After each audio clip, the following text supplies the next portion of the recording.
Hello and welcome back to our YouTube channel, जहां पर हम आपके लिए लाते हैं हॉलीवुड एंड बॉलीवुड की जबरदस्त फिल्में और वेब सीरीज सिर्फ आपके लिए। और दोस्तों आज की फिल्म है 65। जी हाँ दोस्तों, ये फिल्म एक एक्शन थ्रिलर और साईफाई मूवी है और अब पेश है इसकी स्टोरी।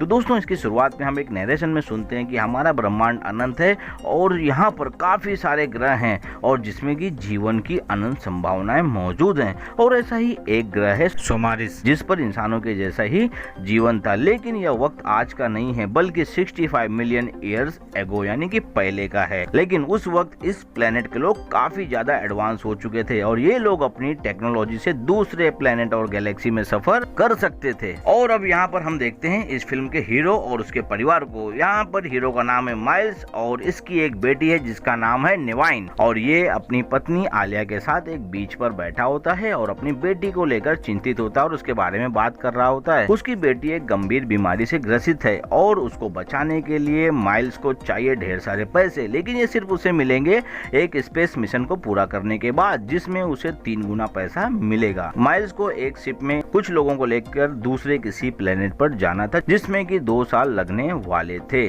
माइल्स अपनी बेटी के पास जाता है, जहां माइल्स के चेहरे को देखकर उसकी बेटी समझ जाती है कि माइल्स अब उससे दूर होने वाला है। फिर भी वो अपने पिता को खुशी खुशी अलविदा कहती है। अब इसके बाद हमें 2 साल के बाद का वक्त दिखता है, जहां माइल्स का स्पेसशिप जा रहा होता है और तभी अचानक उस शिप पर एस्टेरॉयड से टकराव होने लगता है। इनकी इस टक्कर से पूरा स्पेसशिप हिलने लगता है और माइल्स की नींद खुल जाती है। वो भागकर अपने पायलट वाली सीट पर बैठता है और स्पेसशिप को मैनुअली उड़ाने की कोशिश करता है, लेकिन उसका स्पेसशिप एस्टेरॉयड बेल्ट में फंस चुका था और लगातार टकराने की वजह से माइल्स उसे किसी नजदीकी प्लेनेट में लैंड करने की सोच रहा था। और अब वो एक प्लेनेट की ओर बढ़ता है, लेकिन उस प्लेनेट तक जाते जाते इस स्पेसशिप के परखच्चे उड़ जाते हैं और स्पेसशिप नीचे एक बड़ी सी चट्टान से आकर टकरा जाता है, जिससे इस स्पेसशिप के सारे हाइपर स्लीप चेंबर तबाह हो जाते हैं।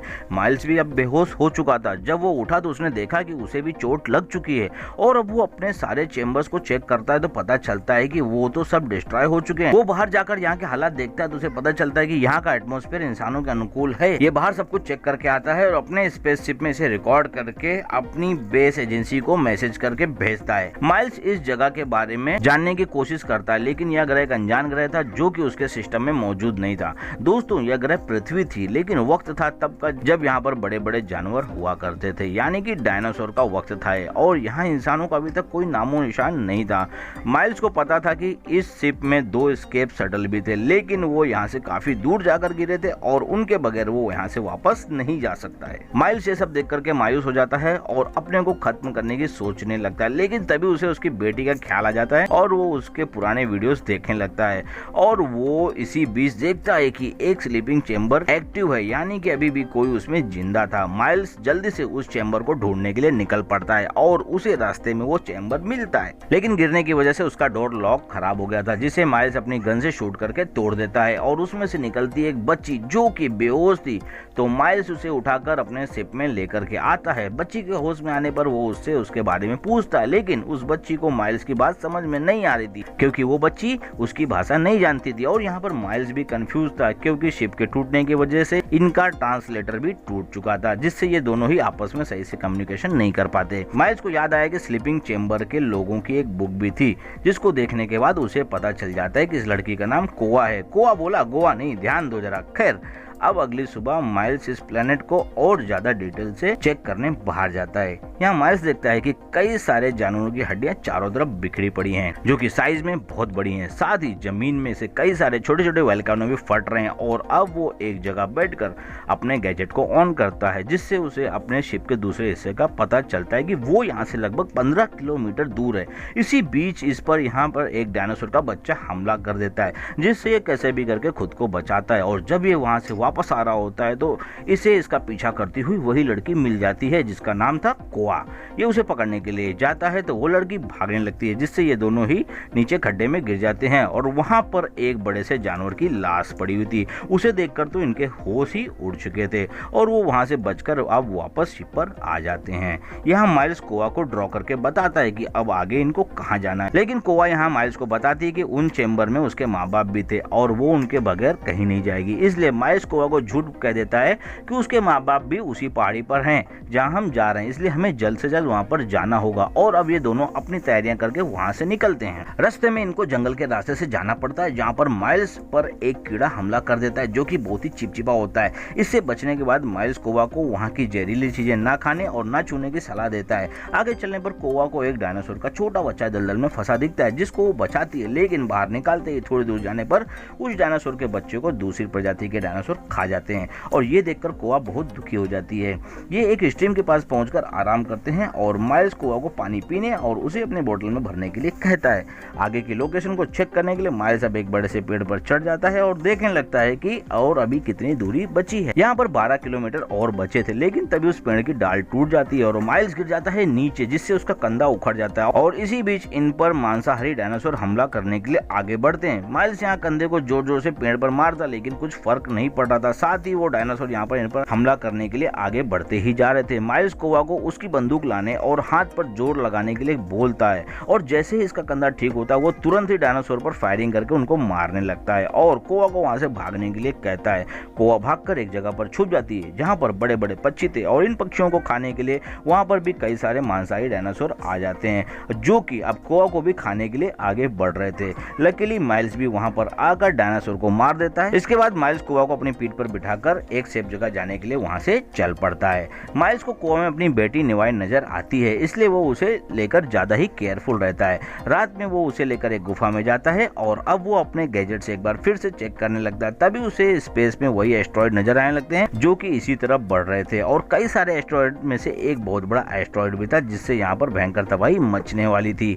माइल्स यही सारी बातें कोआ को बता ही रहा था। तभी यहाँ पर हलचल होती है और ये देखते हैं कि एक बहुत बड़ा डायनासोर इनकी गुफा के आगे आ चुका है और इससे बचने के लिए ये लोग गुफा के एक गहरे हिस्से में कूद जाते हैं। अब यहाँ ये आ तो गए थे, लेकिन बाहर जाने का कोई रास्ता नजर नहीं आ रहा था।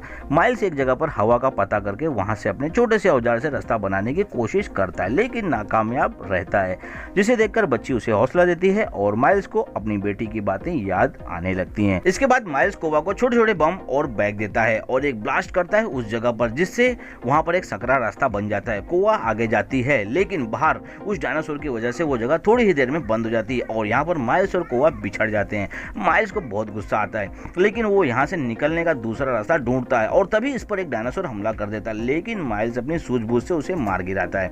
उधर दूसरी तरफ कोआ एक जगह से बाहर निकलती है और आगे बढ़ती है। अब वो अकेले थी, इसलिए वो एक जगह से एक नुकीली सी बड़ी सी हड्डी लेती है जिसे उसने जहरीली बेरीज में लपेट लिया था और अपने बैग में रख लेती है। इधर माइल्स भी गुफा से बाहर आता है और आसमान में हो रही हरकत चेक करता है, तो उसे पता चलता है कि बहुत बड़ा एस्टेरॉयड अब बहुत ही जल्द यहाँ पर गिरने वाला था और ये बात 100% कंफर्म होती है। माइल्स अब कोआ को ढूंढने लगता है। उधर कोआ डायनासोर से बचने के लिए चिल्लाते हुए भागती है और उसकी आवाज सुनकर माइल्स भी उसकी मदद करने के लिए भागता है, लेकिन वो इस भागदौड़ में एक दलदल में फंस जाता है और उसमें ही धंसने लगता है। कोआ उस डायनासोर को एक लकड़ी के तने में दोनों तरफ से फंसाकर छोटे वाले सारे बम उसके अंदर डाल देती है, जिससे वहां पर एक बड़ा ब्लास्ट होता है और डायनासोर मारा जाता है। इस तरह माइल्स दलदल में पूरा डूब चुका था। तभी कोआ वहां पर आकर एक पेड़ की डाली को माइल्स की तरफ बढ़ाती है और माइल्स उसे पकड़कर बाहर आता है और कोआ को गले से लगा लेता है। फिर वो कोआ को अपनी तरफ बढ़ रहे आसमानी खतरे से अवगत कराता है और वो दोनों शाम तक उस पहाड़ी के पास पहुंच जाते हैं जहां पर वो एस्केप शटल था, लेकिन वहां पर पहुंचने के लिए खड़ी चढ़ान थी, जिस पर माइल्स कोआ को रस्सी देता है और उसे किसी मजबूत जगह बांधने के लिए कहता है। उसे कंधे पर उठाकर माइल्स उसे ऊपर तो भेज देता है, लेकिन बहुत देर होने पर भी कोआ रस्सी नीचे नहीं फेंकती, तो माइल्स डर जाता है। तभी रस्सी नीचे आती है, जिसे पकड़कर माइल्स ऊपर आता है और क्या देखता है कि बेचारी कोआ ने रस्सी को हर पॉसिबल जगह पर बांध दिया था मजबूती के चक्कर में। उसके बाद ये दोनों आते हैं शटल के अंदर। शटल सही हालत में था और माइल्स अब इसको चालू करने में लग जाता है। तभी वो देखता है कि कोआ वहां से गायब है और वो बाहर जाकर देखता है तो उसे पता चलता है कि कोआ अब जान चुकी थी कि उसके माँ बाप अब नहीं रहे।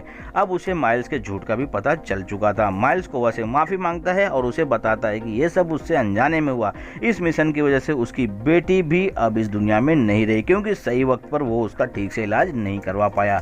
और अब ये सब सुनकर कोआ भी उसे गले से लगा लेती है। अब ये दोनों उस शटल में वापस आ जाते हैं और वहां से निकलने की कोशिश में लग जाते हैं, लेकिन अब तक कई सारे एस्टेरॉयड आसमान से धरती पर गिरने लगे थे और चारों तरफ तबाही मच चुकी थी। इसी बीच एक बड़ा सा एस्टेरॉयड सीधा इनके शटल पर आकर गिरता है, जिससे वो शटल नीचे आकर उल्टा हो जाता है और उड़ नहीं पाता। इसी धमाके को सुनकर यहाँ पर दो बड़े डायनासोर आ जाते हैं और वो इनकी तरफ बढ़ने लगते हैं। वो डायनासोर इस शटल को नुकसान पहुंचाने लगते हैं, जिसको ऐसा करते देख माइल्स किसी तरह से उस शटल से बाहर निकलता है और डायनासोर को मारने के लिए अपनी गन उठाता है। लेकिन ये क्या, गन की तो पावर ही लो थी। वो देखता है कि एक साथ दो डायनासोर उसकी तरफ बढ़ रहे हैं, तो वो एक जगह पर जाकर छुप जाता है और अपनी गन में कुछ सेटिंग करने लगता है। माइल्स के आसपास दोनों डायनासोर को देखकर कोआ भी किसी तरह से अपने सीट बेल्ट को खोलकर माइल्स की बेटी का वीडियो चला देती है। उसके होलोग्राम को देखकर वो दोनों डायनासोर उसे असली लड़की समझकर उस पर हमला करते हैं, लेकिन वो तो होलोग्राम था, उसे तो कुछ होने वाला नहीं था। लेकिन ये सब देखकर माइल्स का खून जरूर खोल जाता है, इसलिए वो जैसे ही गन चार्ज होती है, माइल्स सीधा डायनासोर के चेहरे पर वार करता है और डायनासोर वहीं पर ढेर हो जाता है। लेकिन अब दूसरा डायनासोर प्रोजेक्टर की लाइट देखकर कोआ की तरफ बढ़ने लगता है और शटल पर हमला करता है, जिसे देखकर माइल्स उस डायनासोर पर लगातार हमले करता है और उस डायनासोर को घायल कर देता है। डायनासोर के हमले से शटल सीधा हो चुका था और उड़ान भरने के लिए अब रेडी भी था। अब ये दोनों एक दूसरे को देखकर खुश हो ही रहे थे कि तभी वहाँ पर उन दोनों से बड़ा डायनासोर भी आके धमकता है और अब माइल्स उसे शटल से दूर रखने के लिए दूसरी तरफ भागता है। जंगलों के बीच भागते हुए माइल्स को वो जगह दिख जाती है जहाँ पर वो एक्टिव वोल्केनो थे। वो उस तरफ भागता है और उसका पीछा करते हुए वो डायनासोर भी वहाँ पर आता है और तभी जमीन में से वोल्केनो फट पड़ता है, लेकिन उस डायनासोर को कोई फर्क नहीं पड़ता। अब माइल्स सोच रहा था कि आज तो उसकी मौत पक्की है, क्योंकि डायनासोर माइल्स के बिल्कुल करीब खड़ा था उसे खाने के लिए। तभी कोआ वहाँ पर आती है और वही बड़ी सी हड्डी जिसमें उसने जहर लगाया था वो उस डायनासोर की आंख में घुसेड़ देती है और अब वो डायनासोर दर्द के मारे तड़प रहा था और यहाँ वहाँ वो पैर रखने लगता है, लेकिन नीचे की जमीन काफी गर्म थी और इसी के साथ एक बार फिर वहाँ से वोल्केनो फट पड़ता है और सीधा डायनासोर के मुंह पर पड़ता है और वो डायनासोर वहीं पर मर जाता है। इसके बाद ये दोनों वापस उस शटल में जाते हैं और लॉन्च करते ही यहाँ पर वो बड़ा सा एस्टेरॉयड इस प्लेनेट पर गिरता है, जिसकी वजह से सारे डायनासोर मारे जाते हैं और धरती पर तबाही मच जाती है। लेकिन अब ये दोनों इस प्लेनेट से काफी दूर निकल चुके थे। वहाँ से जाते वक्त शटल में माइल्स को अपनी बेटी की याद आती है तो कोआ उसे दिलासा देती है। तो दोस्तों ये फिल्म यहीं पर समाप्त हो जाती है, लेकिन फिल्म खत्म होते होते हमें दिखाया जाता है कि वो धरती जहाँ पर डायनासोर रहा करते थे कभी, वहाँ पर कैसे कैसे बदलाव हो रहे हैं। कभी यहाँ पर देखती हुई धरती दिखती है हमें, कभी यहाँ पर ठंडी धरती हमें दिखती है और फिर वो धरती दिखती है जिसे इंसानों ने अपना घर बनाया, यानी कि 65 मिलियन ईयर्स में यहाँ पर जो कुछ हुआ वो सब हमें दिखता है और फाइनली ये फिल्म खत्म होती है यहीं पर। तो दोस्तों कैसी लगी ये स्टोरी एक्सप्लेनेशन जरूर बताएं, अच्छा लगे तो इसे लाइक जरूर करें और चलिए अब इसकी कुछ डिटेल जान लेते हैं। फ्रेंड्स ये फिल्म आई थी इसी साल मार्च 2023 में। इसे डायरेक्ट किया है स्कॉट बेक और ब्रायन वुड्स ने। इस फिल्म को IMDb पर 5.5 आउट ऑफ 10 की रेटिंग मिली है। रोटेन टोमेटोज पर यह 34% के साथ है और दोस्तों 78% गूगल यूजर ने इसे पसंद किया है। इसमें मुख्य भूमिका में है Adam Driver, Ariana, Chloe Coleman और निका किंग। इस 93 मिनट की फिल्म का बजट था लगभग $45 मिलियन और इसकी बॉक्स ऑफिस पर कमाई थी लगभग $55.8 मिलियन की। इसी के साथ सारी डिटेल होती है यहीं पर समाप्त, लेकिन आप कहीं पर मत जाइए। अभी जो हमारे नए व्यूअर हैं इस चैनल को सब्सक्राइब करें और बेल आइकॉन प्रेस करके इसे सिलेक्ट ऑल पर सिलेक्ट करें। आप अपने सजेशन हमें कमेंट में बताएं और देखते रहें इस चैनल के सारे वीडियोस। मैं आपसे मिलूंगा अगले वीडियो में, तब तक के लिए आप अपना ढेर सारा ख्याल रखें और इस वीडियो को देखने के लिए आप सभी का दिल से धन्यवाद।